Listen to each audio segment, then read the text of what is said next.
Hello everyone. Hello everyone. Welcome back to the program Speak in English. Good morning. This is Dr. Aryas Maurya, helping you out to have a better understanding of English language and also enabling you to speak, to communicate grammatically, fluently, and confidently in a given situation with a great authority and command. So, guys, let us come to the point we are discussing yesterday. Interview. The first part I have discussed. In the first part, I discussed that what are the things that you can show in the interview, that you can show off in the interview. क्या कौन सी ऐसी चीज़ें हैं जिसको कि आप interview में show कर सकते हैं। आपसे ऐसी अपेक्षा की जा सकती है कि आप इन सारी क्वालिटीज़ के साथ इंटरव्यू में आएँ और वो लोग उसको अप्रिशिएट करते हैं। तो ये चीज़ें हमने बताया सेक्शन ए में। सेक्शन बी में मैं ये बताने जा रहा हूँ सेकंड पार्ट में कि कौन कौन सी ऐसी चीज़ें हैं जो इंटरव्यू बोर्ड में ख़राब मानी जाती हैं, उसको छिपाना चाहिए, उसको दर्शाना नहीं चाहिए। The things which you must not show off in the interview is एक एक करके आप देखिए। जो इंटरव्यू में जो वीकनेस है, दो पॉइंट होता है ना, स्ट्रेंथ होता है और वीकनेस होता है। तो इंटरव्यू का जो स्ट्रेंथ है उसको हमने पहले पार्ट में बताया है वीडियो में, और इंटरव्यू का जो वीकनेस है वो हम आज बताने जा रहे हैं कि ये चीज़ें इंटरव्यू में ख़राब मानी जाती हैं, अच्छी नहीं मानी जाती हैं, इसलिए इसको अवॉइड करें। तो पहला चीज़ है कि इस चीज़ को अवॉइड करने के लिए एक क्वालिटी होता है नरासिज्म।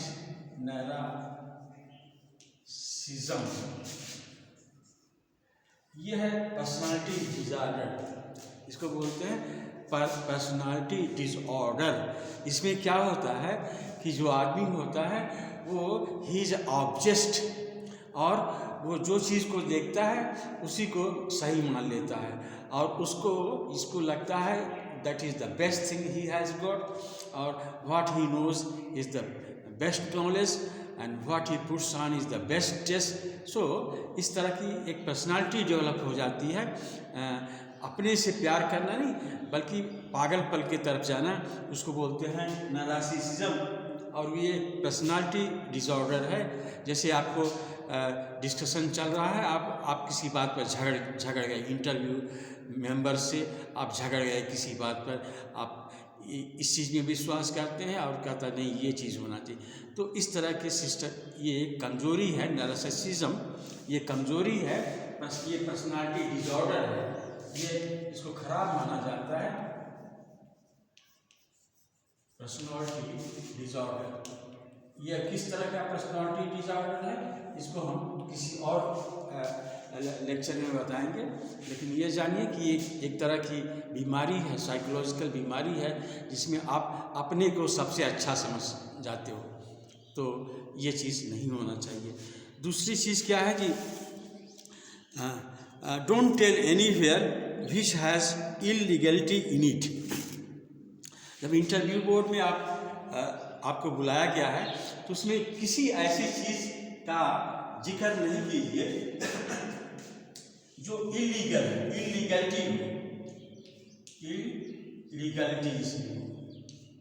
इलीगलिटी मतलब क्या होता है गाइस? जैसे आप जानते हो कि हेलमेट लगाना ये कानून में आता है, आप हेलमेट लगाएं और आप सड़क पर चलें और लोगों को ये भी कहें कि सब लोग हेलमेट लगा के चलिए, ठीक है। तो बहुत से लोग इसको मानते हैं कि ये इलीगल है। हेलमेट लगाना इलीगल नहीं है, लीगल है, और इस पर आप बहस नहीं कर सकते। अगर आपने हेलमेट नहीं पहना है तो अगर पुलिस आपको पकड़ती है और आपको फाइन करती है, यू हैव टू पे द फाइन, पे ऑफ द फाइन उसको कीजिए। अब उससे झगड़ा नहीं कीजिए क्योंकि वो इलीगल है। क्या है? इलीगल है। आप सड़क पर जा रहे हो, सड़क के रूल में यह है कि आप हेलमेट पहनकर चलें। तो इलीगलिटी को हमसे बचना चाहिए, इलीगलिटी को हमसे बचना चाहिए। जैसे आप उससे बचिए, जैसे सड़क पर जा रहे हैं और आप हेलमेट नहीं पहने हो तो फिर पुलिस पकड़ ले तो आप उससे जाके झगड़ा नहीं कीजिए, तो या इस तरह की बातों में आप बहस नहीं कीजिए। आपको मान लेना चाहिए कि कानून के अंतर्गत था, हमने गलती की, I accept it and I pay for it. तीसरा चीज़ जो है गाइस, आपका कैरेक्टर, अगर आप सिगरेट पीते हैं, आप चेन स्मोकर हैं और आप ड्रिंक करते हैं, तो आप ये चीज़ जो है इंटरव्यू में शो नहीं होना चाहिए कि आप जो है ड्रंकार्ड हैं या आप चेन स्मोकर हैं। तो this shows a bad effect in interview, तो ये इसको आप रोक सकते हैं। और इनसेंसिटिविटी, ये कैरेक्टर में हमने बोला तीसरा में कैरेक्टर में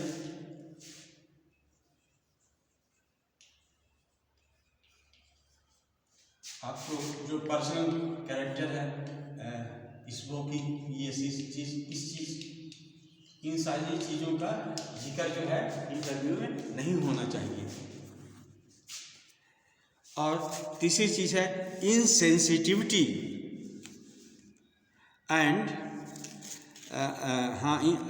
टू एनी एक्शन।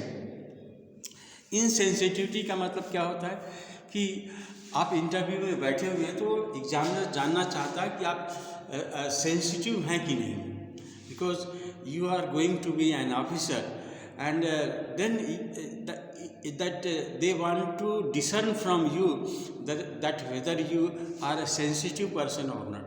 Sensitive का मतलब आप लोगों के प्रति जो है आपका क्या रवैया, जैसे आपके बगल के बच्चे हैं वो भूखे मर रहे हैं या गरीब जाते हैं, तो आपका उनके प्रति क्या रवैया, कैसे आपको दूसरे चीज़ों के साथ कैसे आप रिएक्ट करते हैं, ये सारी चीज़ें सेंसिटिविटी में आती हैं। तो एक ऑफिसर को एक इंटरव्यू में जो कैंडिडेट है उसको ध्यान रखना चाहिए कि वो बहुत ही सेंसिटिव हो, वह इनसेंसिटिव नहीं हो।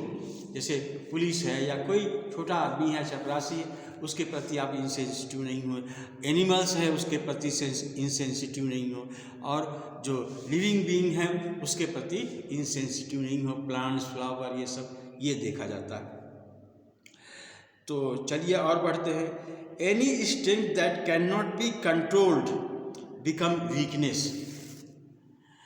वीकनेस का मतलब क्या होता है, आपका कमजोरी जो है, आपकी वीकनेस क्या है कि कोई ऐसी चीज़ जिसको आप कंट्रोल नहीं कर सकते वो आपकी वीकनेस है।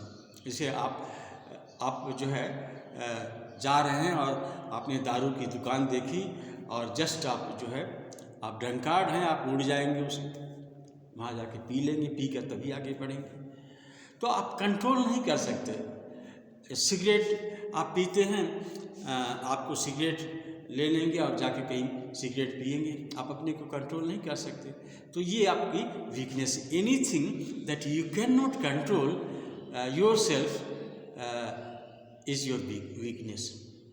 तो इसको भी रोकना चाहिए, कोई चीज़ जो है, हाँ, इसको रोकना चाहिए। एल्कोहलिज्म है, बहुत ऐसी सारी चीज़ें हैं जिसको आपका टेम्पटेशन हो सकता है, बहुत सी बुराइयां हैं, टेम्पटेशन हो सकती है। आप wish you are vulnerable and you can not control yourself, तो इस चीज़ को आपको ध्यान में रखना पड़ेगा। और क्या है कि any strength that can not be controlled, हाँ, जैसे अच्छा, और कुछ तो जैसे कुछ ऐसी चीज़ें हैं जिसको कंट्रोल किया जा सकता है, तो वो जो है वीकनेस नहीं होता। जैसे कुछ ऐसी चीज़ें होती हैं जिसको कंट्रोल किया जा सकता है, इम्प्रूव किया जा सकता है। जैसे कोई आदमी बहुत इंट्रोवर्ट है तो वो एक ड्रॉबैक है, आपके इंटरव्यू बोर्ड में उसको एक ड्रॉबैक माना जाता है। लेकिन ये ऐसा नहीं है कि आप इंट्रोवर्ट हैं तो कभी एक्सट्रोवर्ट हो नहीं सकते। चेंज कीजिए। You try to live in the public, you try to talk in the public, you just in classroom be with the boys and girls and interact with them. So this habit can change you from introvert to extrovert. तो कुछ ऐसी आदतें हैं जो आपकी कमजोरी हैं लेकिन आपकी स्ट्रेंथ बन सकती हैं, जो आपकी कमजोरी हैं और वो आपकी स्ट्रेंथ बन सकती हैं।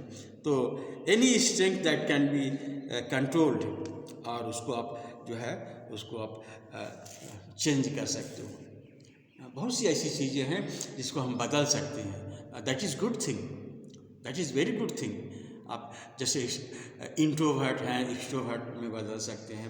कुछ चीज़ें आप जो है नहीं जानते हैं, नहीं जानने की वजह से आपको ख़राब आदत हो गई है, आप जानिए तो you will change your habit. कुछ ऐसी चीज़ें हैं जो जिसके न ज्ञान होने से आप वो ऐसा नहीं हो पाते हैं। तो get the knowledge of that and you change your self. तो so many things are there, by knowing them, by learning them, you can change yourself. तो आप उसको किसी में बदल सकते हैं। आपका जो वीकनेस है it can be change into your strength. आगे बढ़ते हैं। और जब आप इंटरव्यू बोर्ड में हो तो आपका सबमिसिव नेचर नहीं होना चाहिए।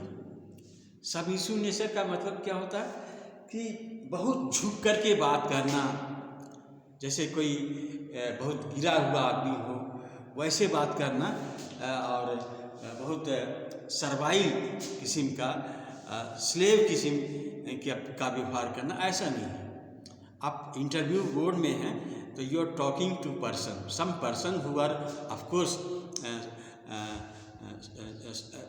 Senior to you and more knowledgeable to you, they know better than you, but they are also human being. You talk to them as a human being in an equal sequence. ऐसा नहीं कि आप बहुत नीचे हो करके बात कीजिए, that is not good, because one day you will be also an officer.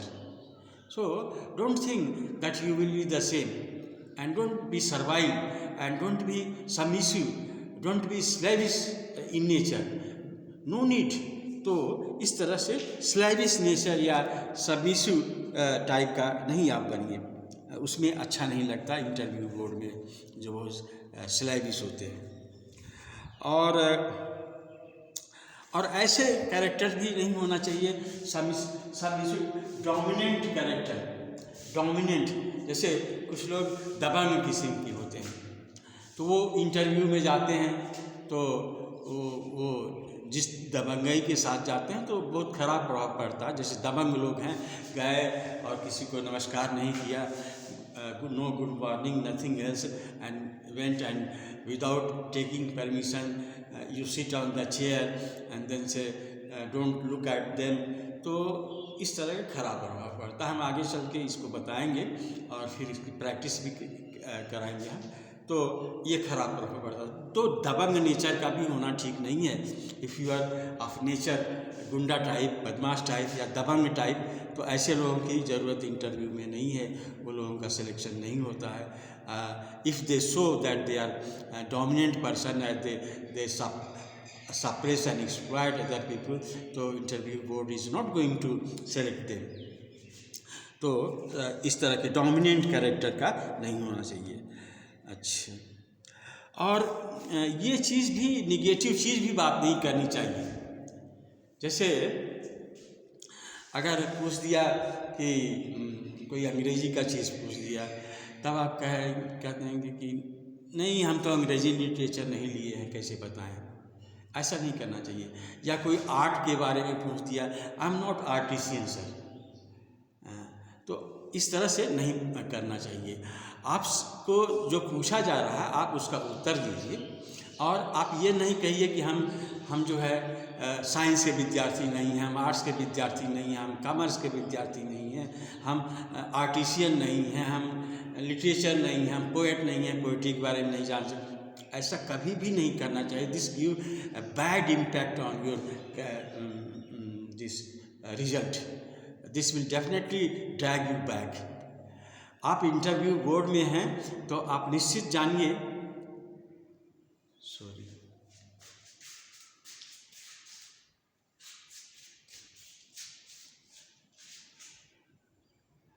हाँ, आप इंटरव्यू बोर्ड में हैं तो आप ये समझिए कि आपको सारे प्रश्नों का उत्तर देना ही देना है. वेदर इट इज़ योर, अगर नहीं आता तो बोलिए sorry sir, I have lost my track of idea, या I don't know sir please. तो आप इसको ऐसे बोल सकते हैं, I beg your pardon, sorry. इसके बाद जो है, और सबसे जो बड़ी इम्पोर्टेंट चीज़ है वो डिसिप्लिन्ड है. आपको ये शो करना है कि आप एक वेरी डिसिप्लिन्ड पर्सन हैं. और डिसिप्लिन का मतलब होता है कि आप पंक्चुअल हैं, रेगुलर हैं और कंसिस्टेंसी आप में है और परसिवरेंस है, पेशेंस है. ये चीज़ आपको दिखाना होगा, ये चीज़ आपको दिखाना होगा. आप रेगुलर है तो ये अच्छा. पंक्चुअल और रेगुलर में क्या अंतर होता है? आप कॉलेज डेली जाएं वो तो रेगुलर है. आप 9:30 में जाते हैं शेड्यूल टाइम में, वो पंक्चुअलिटी है, ये देखा जाता है. आप जो है पंक्चुअल जाएं, आप अपने काम में पंक्चुअल हो, डिसिप्लिन रखें. और डिसिप्लिन नहीं होगा तो कुछ नहीं कर सकते. जैसे आपने सोचा कि हमको ये किताबें पढ़नी है और ये हमारा टारगेट है, I had to crack the IAS examination, and then you start reading, and then you go for 2 days, 3 days, 4 days, and after that you are slowing yourself, slowing, and then you are dead. तो इस तरह की discipline की ज़रूरत नहीं है.